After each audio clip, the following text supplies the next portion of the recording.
చూడండి, జిల్లాల్లో ఎవరైనా పార్టీలో చేరాలి అంటే జిల్లాలో చర్చ జరుగుతుంది.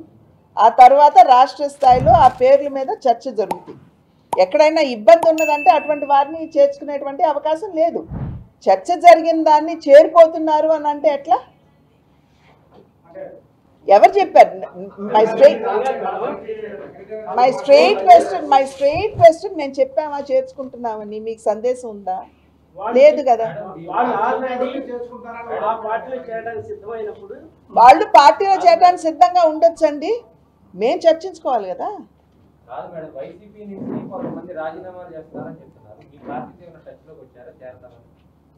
ఇప్పుడు నేను ఇందాక చెప్పినట్లుగా రావాలి అని సిద్ధంగా ఉన్నటువంటి వారి పేర్లు జిల్లాలో ముందు చర్చ జరుగుతుంది.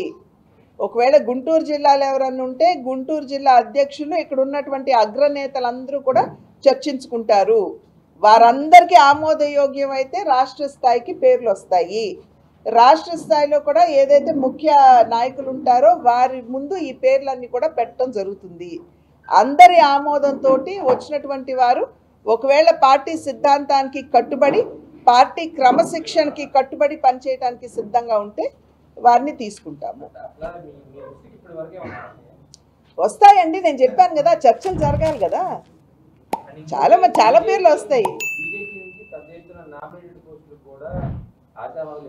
ఇవాళ సభ్యత్వం గురించి కదా మాట్లాడుకునేది మనం.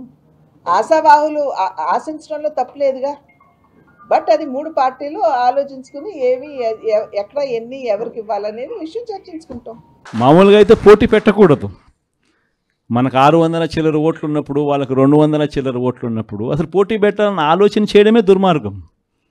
ఆలోచన చేయడమే ధర్మం కాదు, ఆలోచన చేయడమే ఒక అన్యాయం.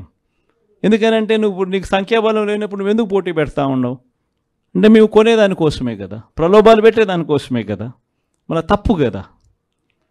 అలా చేయడమే ధర్మం కాదు. కానీ అలాంటి మనిషి అలా చేయడం తన నైజం.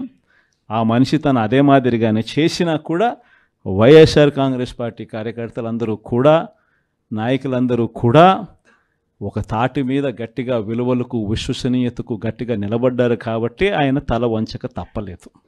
మేనిఫెస్టోలో ఏదైతే మనం చెప్పామో ఎక్కడా కూడా మాట తప్పల. మేనిఫెస్టోను మొట్టమొదటిసారిగా చెత్తబుట్టలో వేసే పరిపాలన నుంచి మొట్టమొదటిసారిగా విశ్వసనీయత అన్న పదానికి అర్థం చెబుతూ మేనిఫెస్టోను ఒక బైబిల్గా, ఒక ఖురాన్గా, ఒక భగవద్గీతగా భావిస్తూ ఒక కొత్త నిర్వచనం చూపిస్తూ ఎన్నికల్లో విశ్వసనీయత అన్న పదానికి అర్థం చెబుతూ మనకు ఎన్ని సమస్యలున్నా కూడా చంద్రబాబు నాయుడు ఈ పొద్దు ఏ సమస్యలు లేకపోయినా కానీ సమస్యలు ఉన్నట్టుగా దాన్ని చిత్రీకరిస్తూ ఉన్నాడు. కానీ నిజం చెప్పాలనంటే మన ప్రభుత్వం అధికారంలోకి వచ్చినప్పుడు ఒకవైపున చంద్రబాబు చేసిన అప్పులు ఉన్నాయి, ఆ అప్పుల మీద వడ్డీలు ఉన్నాయి. ఆ వడ్డీలకు తోడు కోవిడ్ అనే మహమ్మారి కూడా మనం పరిపాలన చేసేటప్పుడు కూడా మనకు తాండవిస్తూ ఉన్న పరిస్థితులు. కానీ అటువంటి భయానక పరిస్థితుల్లో ఉన్నా కూడా ఒకవైపున రాష్ట్రానికి రావాల్సిన ఆదాయాలు తగ్గినప్పటికీ రాష్ట్రంలో పెట్టే ఖర్చు అనూహ్యంగా పెరిగినప్పటికీ ఎటువంటి సాకులు చూపలేదు, ఎటువంటి కారణాలు చెప్పలేదు. ఈ వైట్ పేపర్లని ఇంకొకటని గత ప్రభుత్వం మీద నిందలు మోపి, కోవిడ్ మీద నిందలు మోపి ప్రజలకు చేయాల్సింది చేయకుండా పోయే కారణాలు ఏ పొద్దు చూపించలేదు. ఎన్ని కష్టాలున్నా కూడా